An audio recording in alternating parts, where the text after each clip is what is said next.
given that you already installed the VirtualBox tool and also downloaded and imported the department's VirtualBox image, so now let's go to the VirtualBox launch tool and go there.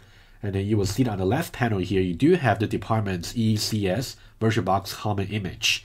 And now if you start the machine like that, it will take a little bit time, but it's not going to be long.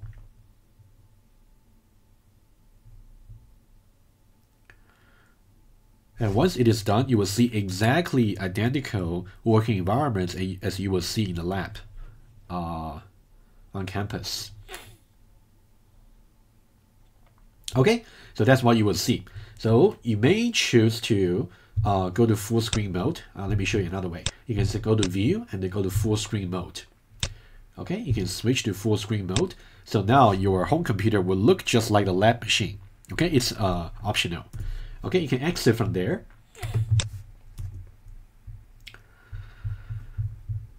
Okay, now I can just go to view and then I can just click on that again. So now I'm actually exiting from the full screen mode. But now, if I create anything on this virtual machine here, it's not going to be shared by the host machine, which is my Mac over here. In your case, it can be your PC or your Linux machine.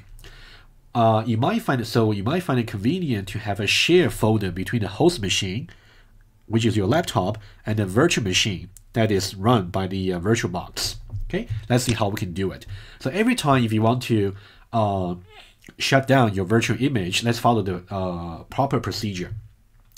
You can either go to this. You can see there's an upside down triangle over here. Go there, and then you can see there's a power off button here. You can either click on that, or you can simply just go to cross and close, and make sure you say power off.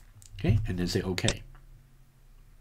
Okay, let's now set up a share folder between the host machine and the VirtualBox machine. So let's go to settings and go to share folders.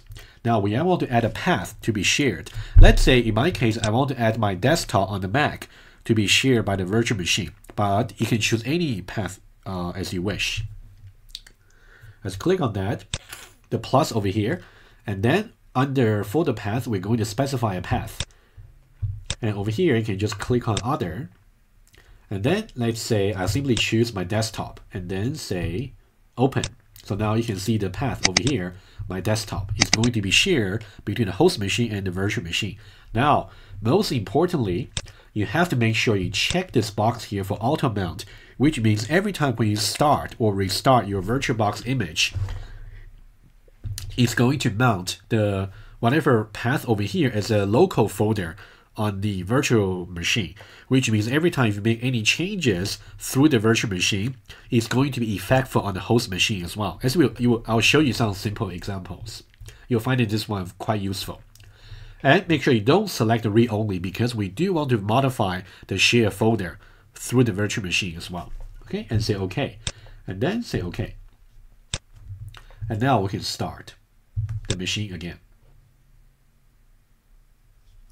Okay, we can now see that it's going to restart the machine.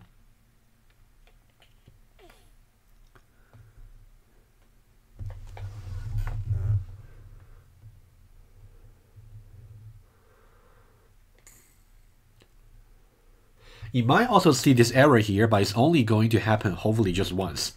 Okay, just simply log out.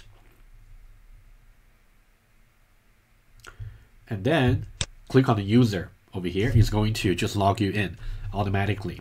So now you will see that this something here, as I see, it has been mounted since we chose the auto mount option. So now if I click on that, this is exactly the path that's pointing to my local desktop. I just make you one demo. So now watch what's going to happen. I'm going to create a folder over here on the virtual machine on this shared path. Whatever I do over there is going to be effectful on my Mac host machine. Okay, for example, I can create a new folder. Okay, you can see untitled folder here.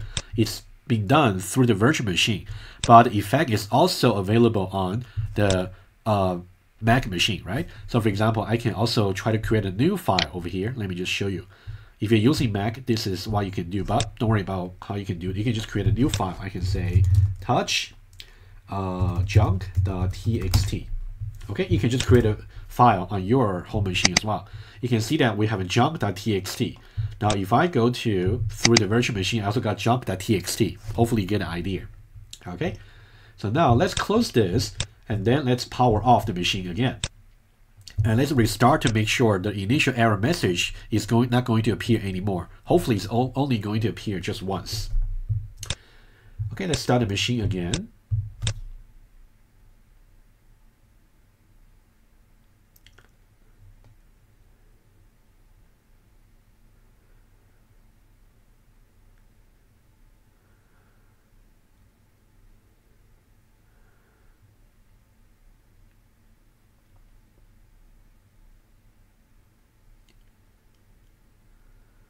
Okay, that error does not occur anymore. Okay, that's good. So now now I'm just going to delete this untitled folder. We don't need it for further developments. We can simply just delete it.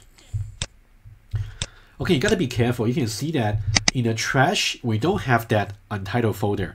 And also on this trash over here, we don't have that either. So every time if you delete a file from the virtual machine on the share folder, it's not going to be thrown to the trash can in either of the virtual machine or the host machine. Be careful. Okay. Okay, close that, and then let's power off. Okay. So what we have done so far is to set up a shared folder between the host machine and the virtual machine.